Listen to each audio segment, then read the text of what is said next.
Travellers, this is Mohammad Anas Masood. Welcome back to another owners review. आज का जो रिव्यू है बहुत ही ज़्यादा स्पेशल है और स्पेसिफिकली जो हमारे होस्ट हैं इस शो के वो भी बहुत ही ज़्यादा स्पेशल हैं। अब्दुल सत्तार रांझा साहब हमारे साथ मौजूद हैं। अस्सलाम वालेकुम सर, कैसे हैं? वालेकुम सलाम, अल्लाह का शुक्र, ठीक अच्छा ठाक। सर, आपकी गाड़ी माशाल्लाह बहुत ही ज़्यादा स्पेशल है। जितने भी क्लासिक कार लवर्स हैं उनके लिए स्पेसिफिकली ये गिफ्ट होगा। और इस टाइम पे इस तरह की गाड़ी, एक तो 1970s की गाड़ी को रिस्टोर करना और फिर स्पेसिफिकली मज़दा जो कि मिलनी बहुत ही ज़्यादा मुश्किल है, इस तरह की गाड़ी को रिस्टोर करना एक बहुत बड़ा चैलेंजिंग होता है। तो सबसे पहले तो मुझे बताएं कि कौन सा मॉडल ईयर है और गाड़ी का नेम क्या है?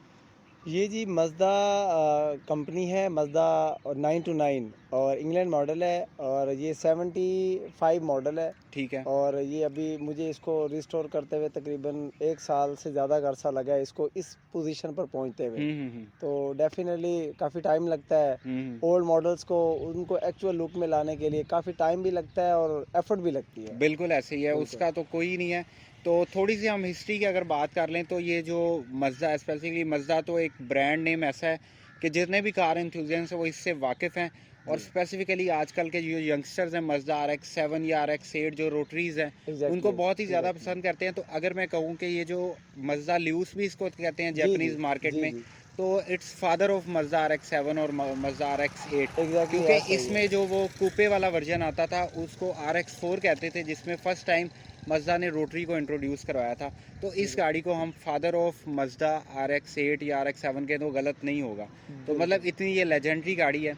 और इसकी गाड़ी की अगर हम शेप की बात कर लें तो बड़ी खूबसूरत इसकी शेप है, फ्रंट से भी माशाल्लाह सारा।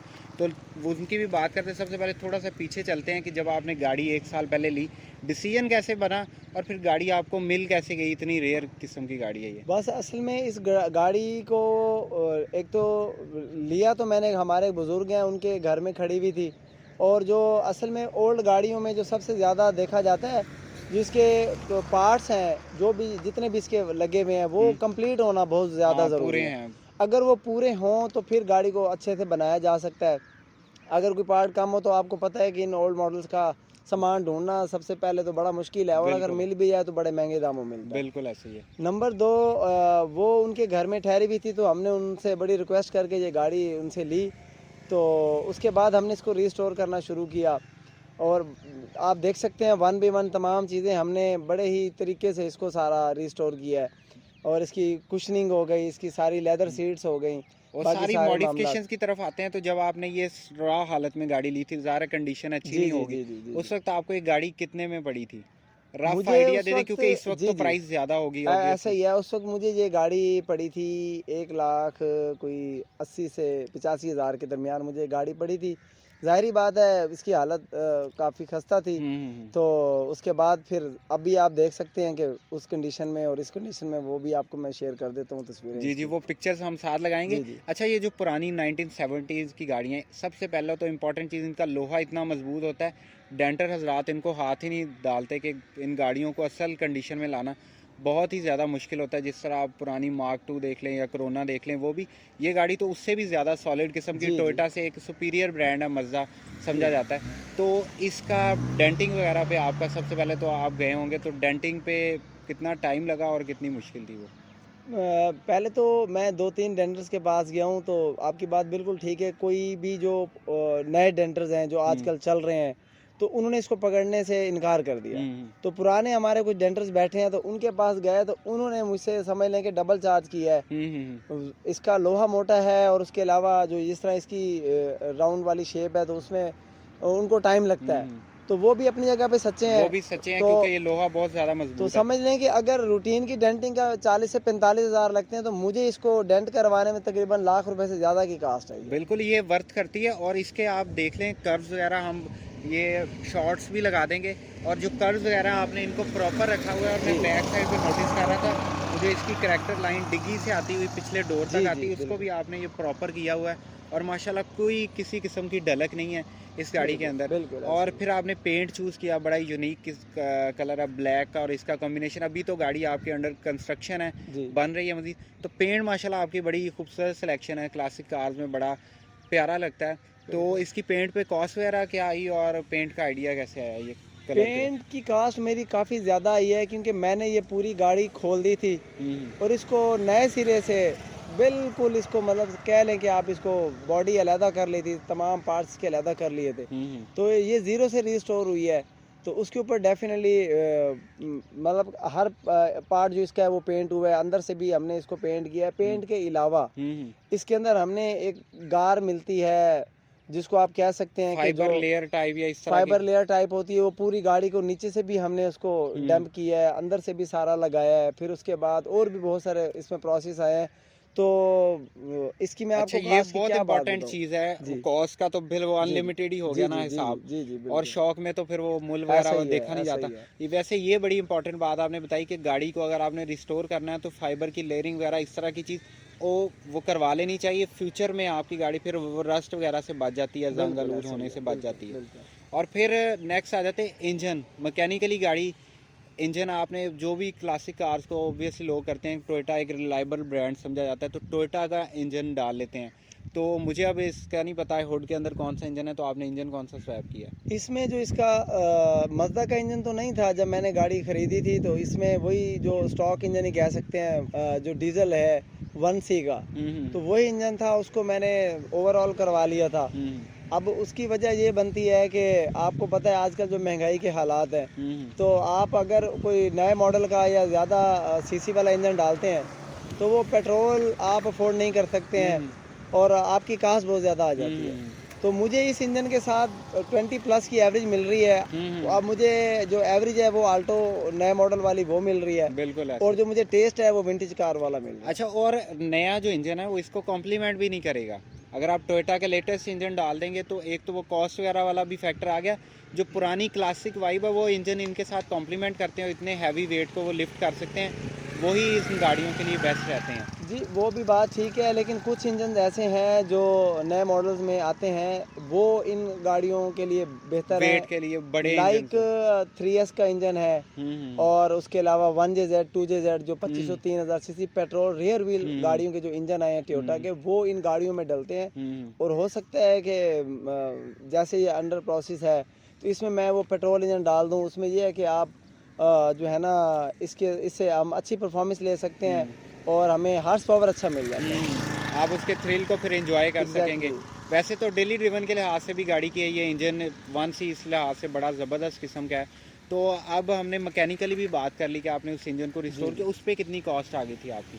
इंजन रिस्टोरिंग के ऊपर क्योंकि प्रॉपर तरीके से करवाया तो मुझे तकरीबन 75,000 के करीब कास्ट आई है इंजन को शुरू से रीबिल्ड जो करवाया है। तो वो अभी आपको मैं इंशाल्लाह दिखाऊंगा भी सही, आप उसको देखेंगे आपको आइडिया हो जाएगा कि हमने किस तरह से इंजन का काम किया और जो बाकी मामला जो भी हैं सारे। ठीक है। और गाड़ी के जितने भी पार्ट्स वगैरह हैं वो माशाल्लाह पूरे हैं, और अमूमन जो गाड़ी खड़ी हो इनकी ये जो पट्टियाँ शटियाँ होती हैं ये पूरी नहीं होती। पार्ट्स को आपने किस तरह रीच आउट किया और सोर्स आउट किया सर? मैंने आपको पहले बताया कि शुक्र अल्हम्दुलिल्लाह इसके बेसिक पार्ट्स जो थे वो इस गाड़ी के साथ अवेलेबल थे, सारे के सारे मौजूद थे। हाँ, सस्पेंशन को लेके कुछ चीज़ें थी, तो मैं मुल्तान सिटी का रहायशी हूँ, तो यहाँ से उन पार्ट्स का मिलना ज़रा थोड़ा मुश्किल या नामुमकिन कह सकते हैं। तो फिर मुझे इसके लिए कराची जाना पड़ा, तो वहाँ शेर शाह मार्केट है, वहाँ से इनके पार्ट्स मैंने ढूंढे कबाड़ मार्केट में से, लेकिन वो लकीली मुझे जो है ना इसके ओरिजिनल पार्ट्स मिल गए वहाँ से। तो मैंने इसके सस्पेंशन के पार्ट्स वहाँ से ढूंढे हैं, डोर हैंडल्स जो हैं वो मैंने वहाँ से सारे इसको ढूंढा है, और फिर उसके बाद मैंने ज़्यादा तादाद में ले ली ताकि आने वाले वक्त में अगर कभी मुझे इन चीज़ों की ज़रूरत पड़े तो मेरे पास अवेलेबल है। वैसे ओवरऑल अब लुक की बात करें ना तो मेरे पास कोई अल्फाज नहीं है मैं बयान कर सकूं। ये कम्पीट करती है अपने टाइम में करसीडा से, टोयोटा करसीडा, वो भी नो डाउट बड़ी खूबसूरत गाड़ी है, लेकिन ये उससे भी मजेस्टिक है।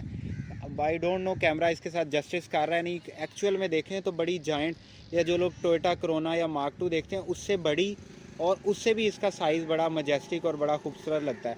और इसके अलावा पार्ट्स वगैरह का भी आपने बता दिया जी। और गाड़ी के और आते हैं कि सस्पेंशन की आपने बताया कि सस्पेंशन में थोड़े बहुत इश्यूज आए। सस्पेंशन ओरिजिनल डाली है या चेंज किया? जी, मैंने इसका सस्पेंशन भी ओरिजिनल डाला है सारा, और ये गाड़ी आप कह सकते हैं कि मैकेनिकल वाइज ये 0 मीटर की तरह तैयार हुई है। बाहर से तो जो है वो आप ज़्यादा बेहतर देख रहे हैं। और मज़दा इसलिए चूज़ की क्योंकि आप देख सकते हैं कि मार्क 2 करसीडा ये बहुत सारे हमारे दोस्तों ने बनाई होती है, तो मज़दा जो है इस तरफ लोग कम आते हैं या ये गाड़ियाँ ही बहुत कम है? गाड़ियाँ ही बहुत कम है और इन गाड़ियों का बिल्कुल इम्पॉसिबल सी चीज़ जी, है जी। इनके पार्ट्स को बिल्कुल रीच आउट ऐसा है, करना। बिल्कुल। और मैंने तो ये पहली 9 to 9 देखी है इस कंडीशन में, मैं ऑनेस्टली अगर बात करूँ। बिल्कुल ऐसा ही है। मेरे पास मार्क 2 भी है, लेकिन मैंने उसको रिस्टोर करने को तरजीह नहीं दिया, हम्म, क्योंकि वो बहुत सारे लोग बना रहे थे। तो मैंने मज़दा की तरफ आना ज़्यादा बेहतर समझा, हम्म, और शुक्र है अल्हम्दुलिल्लाह, मैं इसके ऊपर बहुत ज़्यादा मुतमिन हूँ गाड़ी को लेकर। इसको अपने दिल से मैंने तैयार किया और हर लिहाज से ये कंप्लीट गाड़ी है। अच्छा, अब इनके रिम्स वगैरह की तरफ आते हैं, बड़े खूबसूरत किस्म के रिम्स हैं। तो इसके रिम्स के बारे में बताएं, कौन सा साइज़ आपने चूज़ किया है और टायर प्रोफाइल वगैरह। इसको टायर प्रोफाइल जो है वो तो 175 का फ़िलहाल डला हुआ है, क्योंकि आप पहले भी ये बात हो चुकी है कि daily under driven. Under process है हाँ। गाड़ी। तो इसमें 190 का साइज़ जो है वो डलेगा। नंबर 2, इसका जो रिम साइज़ है वो 14 इसका एक्चुअल है। तो रिम साइज़ को मैंने नहीं छोड़ा। स्पेसर इसमें अभी ऐड ऑन होने हैं। स्पेसर लगने के बाद थोड़ी ये वाइड भी हो वाइडर हो जाएगी। जाएगी क्योंकि ये फेंडर फ्लेयर लगे हुए हैं, जी, टायर थोड़े से अंदर है। जी, जी, बिल्कुल। तो और बस फेंडर फ्लेयर से भी इसकी लुक बड़ी इन्हांस हो रही है, बस थोड़ा सा अभी अंडर कंस्ट्रक्शन है। लो प्रोफाइल टायर्स होके हाँ रिम जी, बाहर आके तो और गाड़ी की लुक निकल आएगी बिल्कुल, बिल्कुल माशाल्लाह। ऐसा ही है, तो बिल्कुल। अब अगर थोड़ी से इंटीरियर के बारे में बता दें कि इंटीरियर तो आपने वो जो ल्यूस है, और मुझे तो अंदर से बिल्कुल मस्टैंग लग रही है ऑनेस्टली, बड़ी खूबसूरत है। तो शॉर्ट्स वगैरह व्यूअर्स के लिए भी जी। हम लगा दें, तो इंटीरियर को किस तरह रिस्टोर किया आप। इंटीरियर को मैंने, क्योंकि बंदे ने बेसिकली बैठना तो गाड़ी के अंदर है, बाहर वाली लुक तो आपको पता है कि लोग देख रहे होते हैं, तो अंदर कंफर्ट लेवल ना मिले तो फ़ायदा नहीं है, आप गाड़ी पे चाहे लाखों रुपए लगा दें। हम्म, तो मैंने इसके लिए जो इंटीरियर में काम किया, सबसे पहले मैंने मार्क एक्स 2013-14 मॉडल की इसकी सीट्स ली हैं, वो इंस्टॉल की हैं। और इसके जो पावर विंडोज़ हैं ये मैंने ख़रीदे हैं टोयोटा सर्फ SSR के। हम्म, तो पावर विंडो भी ये गाड़ी रिट्रैक्टेबल मिरर्स इसमें ऐड ऑन की हैं, और इलेक्ट्रॉनिक पावर स्टीयरिंग है EPS। और उसके अलावा जो है इसमें मतलब जो जो मैं कर सकता था इसका, आप उसकी रूफ़ के ऊपर आप देखेंगे तो मैंने वो पूरा एक कंसोल टॉप हाँ, हाँ। टाइप बॉक्स होता है वो ऐड ऑन किया हुआ है। उसमें आप सारा अपनी चीज़ें बड़ी वगैरह रख अंदर सकते आके हैं। बड़ी खूबसूरत स्पोर्टी किस्म की लुक आती है ऐसा गाड़ी। ही है। और इसमें ऑटो डिमिंग वाला जो है ये जो सेंट्रल मिरर होता है बहुत वो ज़रूरी इसमें चीज़ है ऐड वो। ऑन किया हुआ है। और इसके एंड्रॉयड पैनल लगा हुआ है, एंड्रॉयड LCD है, और जो म्यूज़िक सिस्टम है वो बॉस कंपनी का लगाया हुआ है। तो मेरे ख्याल में बॉस का बड़ा एक नाम है JBL के बाद। एग्जैक्टिव कंपनीज जी, तो जो वो कार्स मैंने हैं इसमें उनके अंदर एम्प आता है। वूफर और सारी वो इंस्टॉलेशन की हुई है। और फैब्रिक इसका मैंने क्वेटा से स्पेशल मंगवाया है इसकी कुशनिंग के लिए। तो ये सारा फैब्रिक इसका क्वेटा से आया इम्पोर्टेड। और बड़ी कंफर्टेबल इसकी सीट्स हैं, और फैब्रिक मुल्तान के वेदर के लिहाज से तो बिल्कुल सूटेबल है। यहाँ जी, पे वो लेदर वगैरह वाला तो हिसाब नहीं चल सकता, जी, बिल्कुल जितनी ऐसा ही गर्मी है, यहाँ पे क्योंकि पड़ती गर्मी है। है तो उस हवाले से फैब्रिक का और लेदर का कॉम्बिनेशन है, तो सिटिंग पोस्चर वाली जो जगह है वहाँ पे मैंने इसको फैब्रिक इंस्टॉल करवाया है। और इसके अलावा अगर हम बात कर ले मेंटेनेंस की, तो कितने अरसे के बाद करवाते हैं, और इस इंजन की आपको मेंटेनेंस के अलावा और भी रिस्टोरेशन के बाद चक्कर लगे हैं मैकेनिक्स के या। जी, मैं आपको एक बात और बताता चलूँ कि इसकी जितनी भी हमने अंदर से इंटीरियर बनाए, इस इंटीरियर को से पहले हमने पूरी गाड़ी में हमने डैम्पिंग शीट इंस्टॉल की है, जो कि गाड़ी को साउंड प्रूफ बनाती है। और उसके अलावा जो आप बात कर रहे हैं कि मेंटेनेंस के हवाले से, तो मैं ये कह सकता हूँ इजीली कि इस वक्त ये गाड़ी हर हवाले से मेंटेनेंस फ्री है, क्योंकि इसका सस्पेंशन काफ़ी हार्ड फॉर्म में होता है और बड़ा सादा सा सस्पेंशन है, और ये इतना आसानी से ख़राब नहीं होता। और अगर हो भी जाए तो जो इसका बेसिक सस्पेंशन है वो मिल जाता है मार्केट से। 1C का इंजन, वो भी मार्केट का इंजन है, और बिल्कुल। उसका भी पार्ट्स आसानी से मिल जाता है। तो फिलहाल मुझे नहीं लगता कि ये मुझे किसी भी आल्टो या मेहरान या कल्टस वगैरह से ज़्यादा मेंटेनेंस चार्जेस कॉस्ट करेगी। मुझे उस हवाले से कंफर्ट वाइज तो जी, कोई मुकाबला ही नहीं है उनसे। जी, बिल्कुल ऐसा। बल्कि मतलब ये है कि अगर आपके पास थोड़ी सी गाड़ियों की नॉलेज हो और आप कोई भी पुराना प्रोजेक्ट उसको सिरे से करें तो गाड़ी आपकी रिलायबल बन सकती है। बिल्कुल ऐसा ही है, बिल्कुल ऐसा। ओवरऑल अगर कॉस्ट थोड़ा सा सीधा अगर किसी ने रफ आइडिया देना हो कि मज़दा करनी है या मार्क 2 प्रिपेयर करनी है, तो उसके जहन में कितना बजट होना चाहिए इस हालत में लाने के लिए। देखें, गाड़ी बनाने के लिए गाड़ी तो 2-4 लाख में भी लोग बना लेते हैं, लेकिन अगर सही तरीके से गाड़ी तैयार की जाए तो मेरा ख्याल है कि आपके पास 8 से 10 लाख रुपए का बजट होना चाहिए, और आपका 10 से 12 लाख रुपए में एक ऐसी बेहतरीन गाड़ी तैयार हो जाती है जो आपको आउटलुक भी देती है और रोड प्रेजेंस भी देती है, और उसके अलावा कंफर्ट लेवल भी और देती है। 10-12 लाख में एंट्री लेवल में पाकिस्तान में इस वक्त कोई भी गाड़ी मौजूद नहीं है। ब्रांड न्यू में अभी अगर आप जाएं यूज़ मार्केट में एग्जैक्टली। मेहरान जी, इतनी जी। और उसकी क्या वैल्यू है, या आप कंफर्ट लेवल उसका जी, देख सकते हैं। बिल्कुल तो ऐसा। थैंक यू सो मच आपके प्रीशियस टाइम का। वेलकम, माशाल्लाह बड़ी वेलकम। खूबसूरत आपकी गाड़ी है और बहुत अच्छा लगा आपसे मिलके। बहुत सो शुक्रिया। व्यूअर्स, किसी नेक्स्ट एपिसोड में किसी नई गाड़ी के साथ आपसे मुलाकात होगी। अल्लाह हाफ़िज़।